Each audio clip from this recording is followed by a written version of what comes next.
बोलिए श्री हरि की जय। आइए सुनते हैं षटतिला एकादशी व्रत कथा। एक बार नारद जी प्रभु से कहने लगे कि हे प्रभु, षटतिला एकादशी का क्या पुण्य होता है और इसकी क्या कथा है, सो मुझसे कहिए। भगवान कहने लगे कि हे नारद, मैं तुमसे आंखों देखी सत्य घटना कहता हूँ, तुम ध्यान पूर्वक सुनो। प्राचीन काल में मृत्यलोक में एक ब्राह्मणी रहती थी। वह सदैव व्रत किया करती थी। एक समय वह 1 मास तक व्रत करती रही।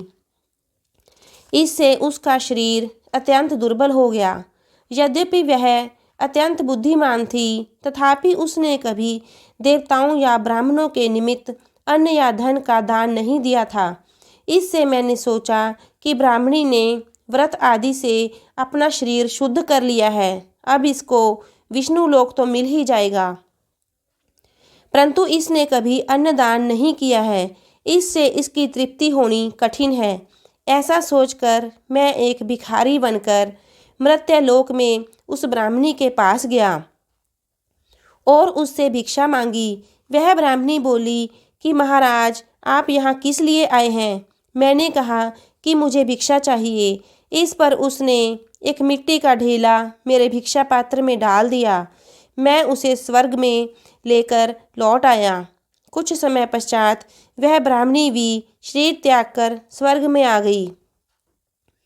उस ब्राह्मणी को मिट्टी का दान करने से स्वर्ग में सुंदर महल मिला, परंतु उसने अपने घर को अन्न आदि सब सामग्रियों से शून्य पाया।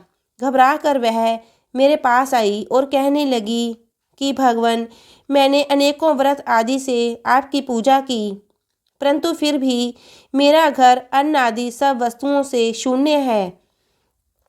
इसका क्या कारण है? मैंने कहा कि पहले तुम अपने घर जाओ, देव स्त्रियां तुम्हें देखने के लिए आएंगी। पहले उनसे षटतिला एकादशी का पुण्य और विधि सुन लो, तब द्वार खोलना। मेरे ऐसे वचन सुनकर वह अपने घर गई। जब देव स्त्रियां आई और द्वार खोलने के लिए कहा, तो ब्राह्मणी बोली कि आप मुझे देखने के लिए आई हैं, तो षटतिला एकादशी का महात्म कहिए। उनमें से एक देव स्त्री कहने लगी कि मैं कहती हूँ।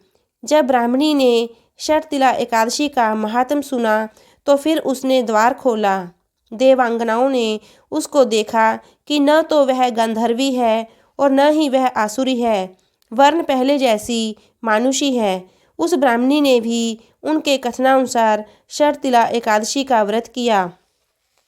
इसके प्रभाव से वह सुंदर और रूपवती हो गई तथा उसका घर अन्न आदि समस्त सामग्रियों से युक्त हो गया। अंत मनुष्य को मूर्खता त्याग कर षटतिला एकादशी का व्रत और लोभ न करके तिल आदि का दान करना चाहिए। इससे दुर्भाग्य, दरिद्रता तथा अनेक कष्ट दूर होकर उसको मोक्ष की प्राप्ति होती है। बोलिए श्री हरि की जय।